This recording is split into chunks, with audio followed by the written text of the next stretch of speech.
Imposibleng maipadala sa Kyiv ang mga paparating na linggo ang hiling na fighter jets ng Ukraine. Ito ang ipinahayag ni French President Emmanuel Macron.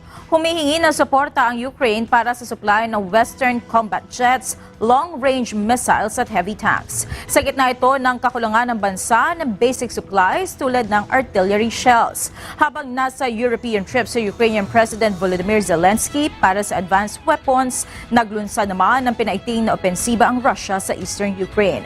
Nag-alok ang Britain na isailalim sa pagsasanay sa paggamit ng Western jets ang Ukrainian pilots, habang ang Poland at Slovakia naman kinukonsidera ang pagpapadala ng Soviet-designed MiG-29 fighters na ginagamit na ng Kyiv.